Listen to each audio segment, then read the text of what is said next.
The third time's a charm for Xtep. This seems like a curse that has trapped it in place. The 3.0 Pro hit the market 3 years ago, and it was such a huge success that it kept selling all the way to 2025, even with the 5.0 Pro and the 6.0 Pro out there.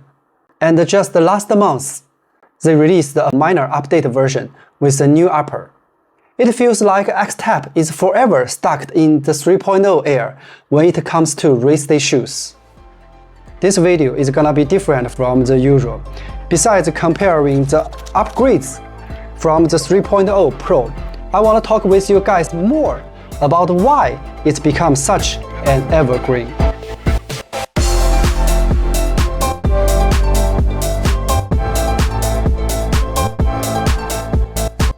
你们好，我是辉。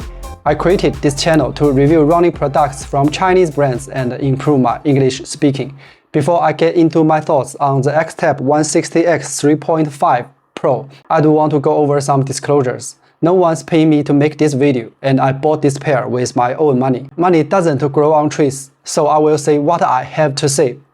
Okay, let's quickly go over the specs. According to the official customer service, the forefoot stack height is 30mm and the heel is 33mm. But most people think this shoe is made right up to the limit set by the WA, which is 40mm in the heel. Based on the feel, the drop is around 4 or 5mm. So I would guess the forefoot is probably 35 or 36mm. The weight, which you guys care most about, is almost the same between the 3.5 Pro and the 3.0 Pro. I've got two pairs in the same size, and the 3.5 Pro is only 1.5 grams lighter. My pair is size 45, and it fits true to size like most of my Chinese brand running shoes. But if you are upgrading from the 3 to the 3.5, I would suggest going half a size smaller.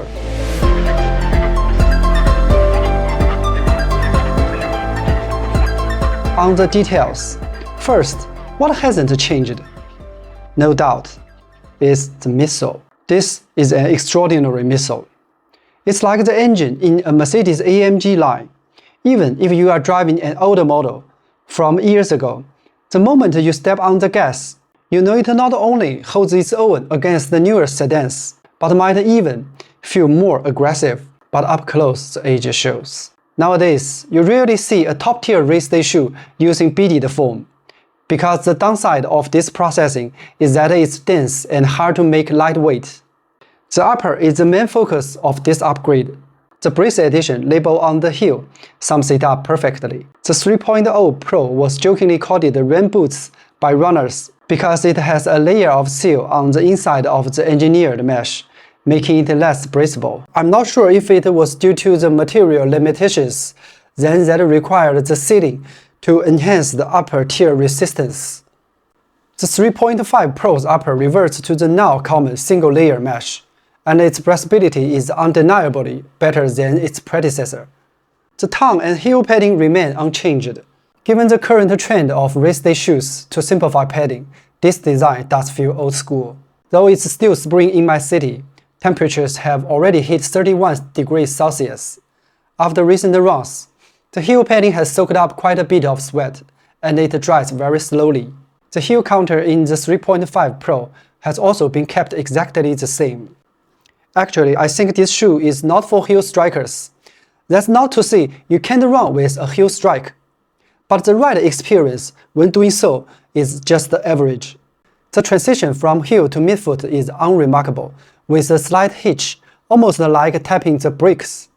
So when I heard about the 3.5 version coming out, I was really hoping Xtep would make changes to fit the current trend of simplifying heel counters in race day shoes. Unfortunately, that didn't happen.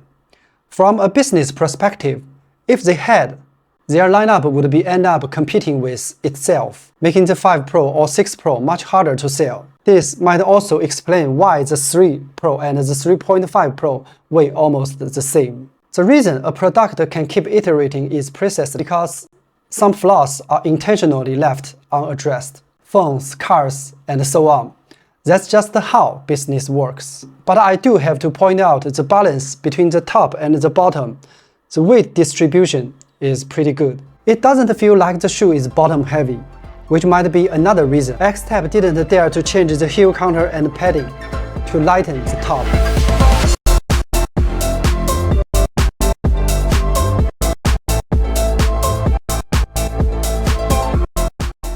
Next, I want to share thoughts about why it's become such an evergreen. Usually, a running shoe gets popular among runners because some superstar won it to break a record. When I asked an AI LLM about the marathon achievements of the 160X 3.0 Pro, it listed a few names that might mean nothing to international audiences, but for Chinese marathon fans. When He broke the 15-year-old Chinese marathon record in 2023, both he and the 160X 3.0 Pro on his feet became a hot topic overnight. It was like when Kipchoge won the Nike Alpha Fly for the Breaking 2 project. It planted a seed of desire of this shoe of many Chinese runners. The first time you wear this shoe, the forefoot feels like you are stepping on a ball. If I cover the midfoot and the heel, the curve and the bulk of the foam make that sensation even more obvious. When running, the forefoot bounce is incredibly powerful. The foam decompression almost instantly. No matter how hard I push off, I've never managed to bottom out the foam. It's quite snappy. It makes you want to do the forward immediately. This unique sensation is hard to forget once you have experienced it. Even now, at the recent Tokyo Marathon, He Jie and Yang Shaohui, who broke the Chinese national record, still raced in the 160X 3.0 Pro instead of the lighter 5.0 Pro or 6.0 Pro. That alone speaks volumes about this shoe's magic. I've also seen posts on Chinese social media from a domestic half marathon in January. The audience recorded the top 30 runners, and the 160X 3.0 Pro was super popular among them. But a running shoe can earn widespread recognition on performance alone, because there is no shortage of high-performance shoe in the world. In my local running club and on social media, I've seen 3.0 Pro owners post pictures of their soles after 500 kilometers, even 1,000 kilometers. But more importantly, it's a race day shoe that's available for under 800 RMB, sometimes even cheaper. High performance, durability, affordability. These three factors are not just why the 3.0 Pro become an evergreen. They are also the most simplest wishes of runner has for a shoe, so we can put up with the wait. While wrapping up this video, I want to list a few race day shoes to help you guys get a better picture of the 3.0 and the 3.5 Pro. In terms of the rebound, I think the closest one is the Hoka Cielo X1. Both deliver that incredibly exciting energy return with that big sprinting sensation, but I can't really see which one puts more pressure on the ankle. The Adidas Adios Pro 3 released the same year as 3.0 Pro in 2022, falls short of 3.0 and 3.5 in terms of forefoot responsiveness and energy return. However, it offers better capabilities for heel strikers with smoother heel-to-toe transitions. Another one is Hoka Rocket X2, which is also an aggressive race day shoe. But if you compare it with the 3.0 or 3.5 Pro, I would call it comfortable aggressive. And of course, we can't miss comparing it with Xtep's 160X 6.0 Pro. If you switch from the 3 to the 6, you will find the 6.0 Pro is a bit of boring. I wouldn't go as far as calling it hard liquor versus tap water, but it's at least an alcohol with too much ice. But again, it's more forgiving for heel strikers and slower paces.